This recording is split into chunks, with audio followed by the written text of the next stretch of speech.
at school, we chilling in nature, we just do it. So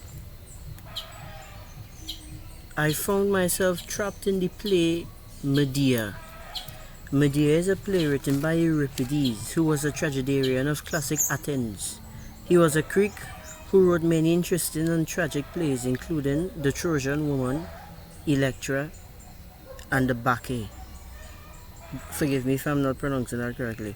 The Medea play was first introduced in 431 BCE and was performed at the city of Dionysius festival. First, no one liked the play, but later down, Medea became one of the most terrifying tragic plays to view. And I found myself, like right now, I found myself within that place, stuck within the minds of Medea and Jason. So I said that I would read you I'll read you part of a scene with their dialogue. Can I? Thank you. Can I read this for you? Thank you. Let's see. Right. Cool. So I'm going to read Medea's part first, and then I'll read Jason's part first. Even though it's written, Jason is speaking before Medea, but reading it, Jason speaking before Medea is a. Let me don't get into that. But anyways, I'm going to read Medea's part first, then Jason's part. So this is Medea. Medea is okay. Cool. Before I read it, what if while I reading this for you, don't just look at it as separate people, but look at it as yourself.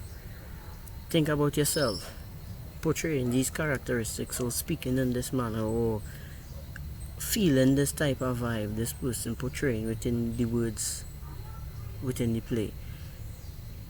See them as elements of yourself, because Jason and Medea is literally two forces fighting against each other, and you could see it as right from wrong, knowing right from wrong. And if you pay attention to the play,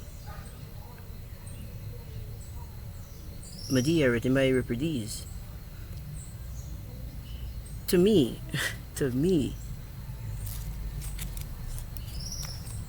you will feel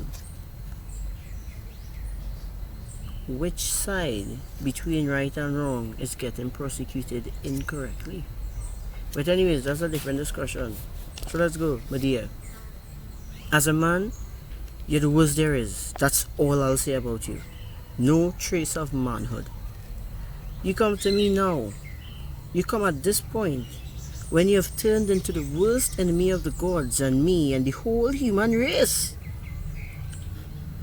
It isn't courage or firm resolution to hurt your family and then confront them face to face, but a total lack of shame, the greatest of all human sicknesses. But you did well to come, for I will speak. I'll unload my heart, describe your evil. You listen. I hope you're hurt by what I say. I'll begin my story at the very start. I saved your life. Every Greek who sailed with you on board that ship, the Argo, can confirm it. When you had been sent to bring under the yoke of the fire-breathing bulls, and then to sow the fields of death. And I killed the dragon guarding the golden fleece coiled up there, staying on watch and never going to sleep. For you I raised the light which rescued you from death. I left my father and my home on my own and came with you to Iolcus, beneath Mount Pelion. My love for you was greater than my wisdom. Then I killed Peleus in the most antagonizing way at the hands of his own daughters, and then destroyed his household, all of it. Now after I've done all these to help you, you brute, you betray me. You help yourself to some new wife. And we have children? If you had no children, I'd understand why you're so keen on marrying this girl. And what about the promises you made? I don't know if you think the ancient gods still govern, or if you Regulations have recently been put in place for men, but you must know I've been broken faith with me. You must know you have broken faith with me. By this right hand, which you have often held, and by my knees, at which you have often begged, it was all for nothing to be touched like that by such a worthless man. I've lost all hope. But come now, I'll sort things out with you, as if you were a friend. I've no idea what sort of kindness you expect from me, but let's see. The things I'll ask about will make you look even more disgraceful. Where do I now turn? To my father's house? For your sake I betrayed my country to come here with you. Then should I go to Peleus' daughters in their misery? They'd surely welcome me with open arms, since I killed their father. That's how things stand. To my family, I'm now an enemy. And by assisting you, I declared war on those whom I had no need to injure. For all the ways I've helped you, you made me in the eyes of many wives in Greece a lucky woman, blessed in many things. But what a wonderful and trusting husband I have in you now. In my misfortune, if I go into exile, leaving this land with no friends, all alone, abandoned, with my abandoned children. And for you, what a fine report for a new bridegroom, his children wandering around like vagabonds with the very woman who saved his life. O Zeus, why did you give certain ways to recognize false gold when there is no mask, no token on the human body to indicate which men are worthless? Then the chorus read, when members of a family fight like this, rage pushes them beyond all compromise. So, let me read Jason's monologue before Medea started speaking, right? So this was before Medea speaks just now. So let's go. Right now,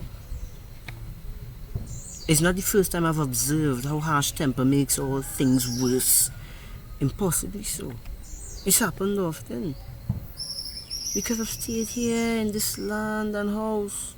If you had only agreed to the arrangements, showed some patience with those in command, now you're exiled for your stupid chatter. Not that I care. You don't have to stop calling Jason the worst man in the world. But when you speak against the ruler here, consider yourself fortunate that exile is your only punishment. I've always tried to mollify the king. He has a vicious temper. And have you stay. But you just won't stop your silly rage, always slandering the royal house. That's why you've got to leave the country. Anyway, I won't neglect my family. I've come here, woman, looking out for you. So you won't be thrown out with the children in total need and lacking everything. Exiles bring with it all sorts of hardships. Although you may very well despise me now, I could never have bad feelings for you.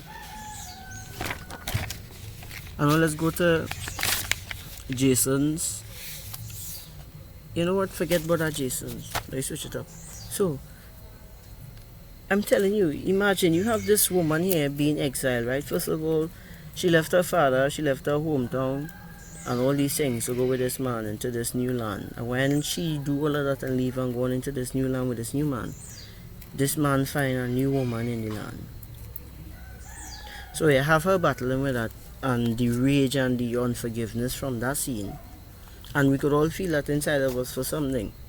And then it have the next part, we're choosing to not look at it like that, or even pay attention there. Oh, that's probably not even an exile, that's probably just in the middle. But you have two complete opposites.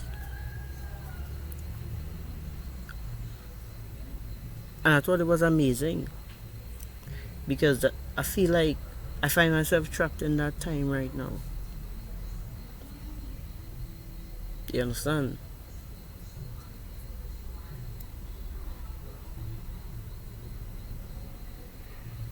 Semi-medieval, I don't know. But yeah.